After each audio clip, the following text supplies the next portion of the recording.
let me review that first half of the dream. So I'm here at Lex Hop, and it was a night when people would come together here to pray, worship, and spend time with the Lord. And I look over in the dream here at Lex Hop, HOP. When you see HOP in different houses of prayer, the HOP, obviously stands for House of Prayer. So Lex Hop is Lexington House of Prayer. And I was here locally in the dream as Lex Hop, and I look over and I see my dad in the dream, and my dad kind of nods, like he's wanting me to come over to him.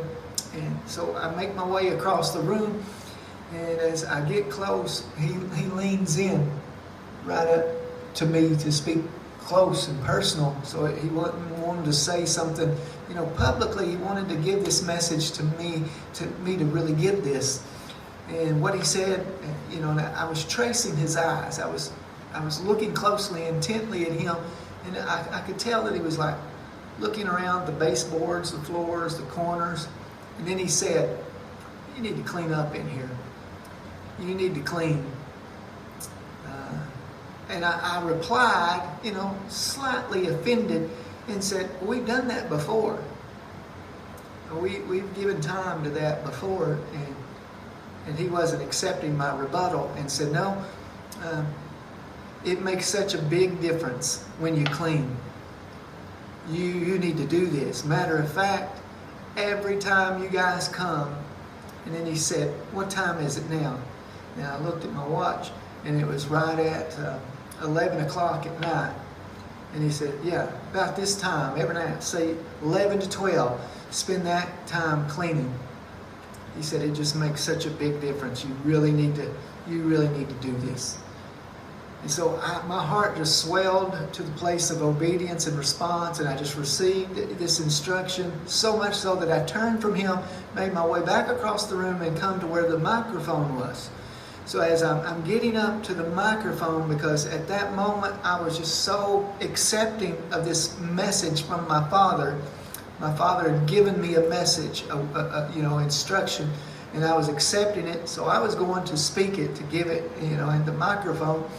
And when I get to the microphone and look out to tell the people, give instructions on this, I was no longer at Lex Hop. I was now at IHOP. I was no longer in the dream. I was no longer looking at the prayer room at Lex Hop, but now suddenly I was in the prayer room at IHOP. I believe that was because the Lord was letting me know that this wasn't a word specifically only for Lexington House of Prayer, but IHOP stands for International House of Prayer. And the Lord was letting me know, I think in the dream, that this is a word, a message for the house of prayer in general, for the last day.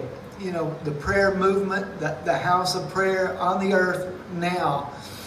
And so I speak from the microphone in the dream, and I give the instruction. Hey, okay, a little bit different here, everybody, but while we're here, we're going to start doing this every night, 11 to 12, but this is going to be a cleaning time. And we're going to, as we walk around, we look around, I want you to even give it a special effort to do this. Pick up any old water bottles or pieces of paper that are not being used, any trash that's been discarded, just laying around, any wadded up, paper candy wrappers, or whatever debris, garbage that you see, just pick it up. Even might want to walk around, intentionally look, pick up any debris, garbage. Somebody might even appoint someone maybe to get a broom and dustpan and start sweeping. We don't want any trash, any lint, any, whatever. We want to clean. And we're going to start doing that. And as I'm making this announcement, people are already starting to do it. And I tell them, it's okay if you need to greet somebody. You can respectfully, conversate, at a nice, low level of talking. You can say hello to each other and greet each other. But all the while, the music is going to keep playing. That we're going to keep worshiping. And if you're able to, I want you to keep in a spirit of prayer. Keep praying as you're walking around and picking stuff up. Keep praying.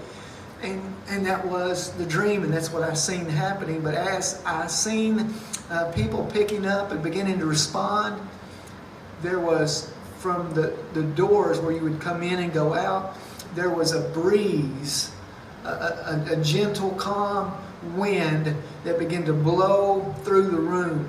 And it wasn't a disturbing wind. It wasn't something that would mess up your hair or knock over papers or loose stuff. It was just a breeze. You know, a breeze generally will feel good. It's a refreshing, and it came in the room, a refreshing, gentle breeze, and it just stayed. It just kept blowing and happening, and that was the dream.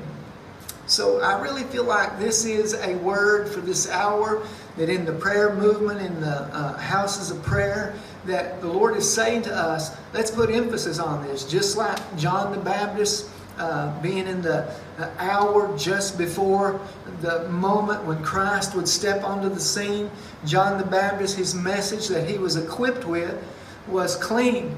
And he was preaching with enthusiasm. He was preaching with urgency, and the axe was being laid to the root. And the word was repent. The word was you got to change. You got to come here and get in the river. We're going to wash you. We're going to put you down, baptize you, and bring you up. The old has got to go. The sin has got to go. You got to be washed clean. That was the ministry and the message of John Baptist. So much so that he would call people out and he would address sins and say, you can't keep doing that. You can't be that way.